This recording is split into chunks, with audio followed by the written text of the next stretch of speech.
Bienvenue dans l'histoire des croisades réelles. Au cours de l'octave de la Pentecôte, en l'an 1212 commença l'un des événements les plus importants de l'histoire des croisades espagnoles.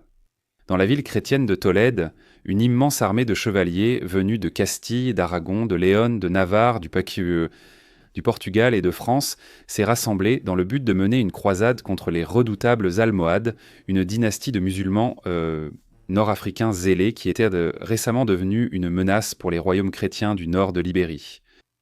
La croisade avait été autorisée plus tôt cette année-là par le pape Innocent III qui, lors de la fête de la Trinité, exhorta les souverains chrétiens d'Espagne à s'entraider contre les ennemis de la croix du Seigneur, qui non seulement aspirent à la destruction des Espagnes, mais menacent aussi de déchaîner leur rage sur les fidèles du Christ dans d'autres terres, et, s'ils le peuvent, ce que Dieu interdise, d'opprimer le non-chrétien.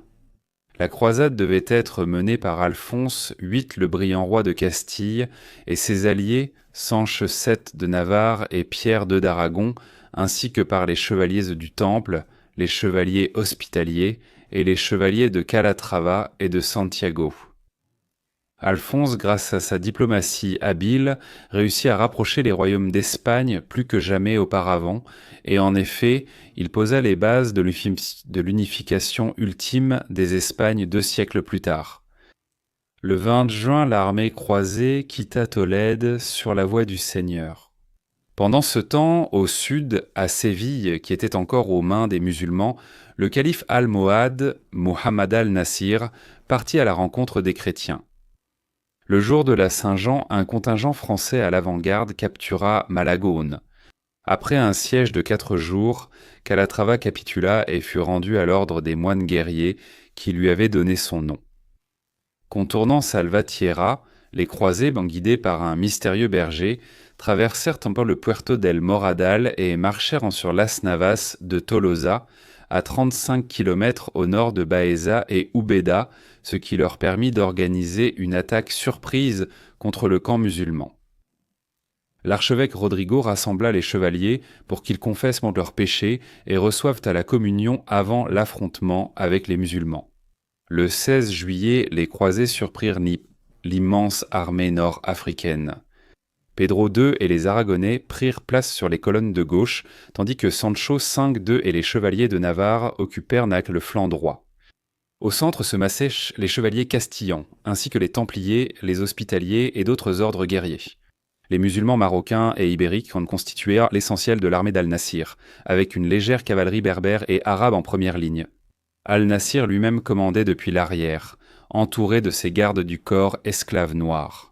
Les chevaliers espagnols lourdement armés ont brisé les forces islamiques, fracassant les lignes almohades.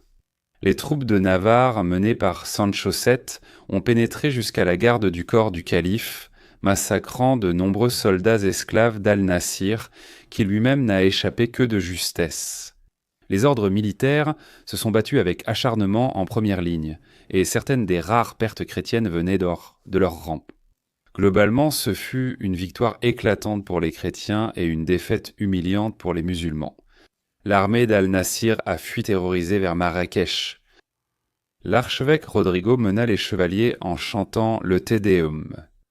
Parmi les énormes quantités de butin capturés, dans le camp musulman se trouvait la tapisserie recouvrant la tente du calife, envoyée au monastère de Las Huelgas, où elle est encore exposée aujourd'hui, ainsi que la lance du calife, son étendard brodé d'or et sa tente en soie, tous envoyés comme trophées au pape Innocent III à Rome. Le roi Alphonse VIII a rapporté sa victoire au pape Innocent. De leur côté, 5000 hommes ou plus sont tombés au combat, selon l'estimation des Sarrasins que nous avons capturés. Mais l'armée du Seigneur, aussi incroyable que cela puisse paraître, à moins que ce ne soit un miracle, à peine 25 ou 30 chrétiens de toute notre armée sont tombés. Oh, quel bonheur! Oh, quelle reconnaissance! Le pape Innocent III était ravi et fit lire la lettre royale devant le peuple romain. La fille d'Alphonse, Bérengère, écrivit à sa sœur Blanche de Castille pour lui annoncer la victoire. Notre père, le roi et seigneur, a vaincu Miramamelin lors d'une bataille rangée. Nous pensons que c'est un signe d'honneur car jusqu'à présent, il était inédit que le roi du Maroc soit vaincu sur le champ de bataille. Las Navas de Tolosa a marqué un tournant dans l'histoire de l'Espagne. À partir de ce moment-là, les chrétiens ont eu l'avantage et l'islam était en recul. Les Almohades ne se sont jamais remis de leur défaite, et leur empire allait bientôt prendre fin. Cette victoire a préparé le terrain pour les grandes conquêtes des rois guerriers du X, III siècles comme Fernando III de Castille et Jacques Ier d'Aragon. Pour ceux d'entre vous qui s'intéressent à mes romans historiques, j'ai terminé le premier jet de mon premier roman, qui traite de la première croisade, et j'ai commencé à travailler sur mon deuxième roman, qui est une suite se déroulant entre 1110 et 1120 pendant les règnes de Baudouin Ier et Baudouin II, alors qu'ils établissaient le royaume de Jérusalem. Je prévois de terminer une version finale de mon premier roman dans les mois à venir, et au final de le préparer pour une publication au début de l'année prochaine. Merci beaucoup à vous tous de regarder et de vous intéresser aux croisades. La vidéo de la semaine prochaine, à la demande de Faye Bannock, portera sur le roi Baudouin IV de Jérusalem,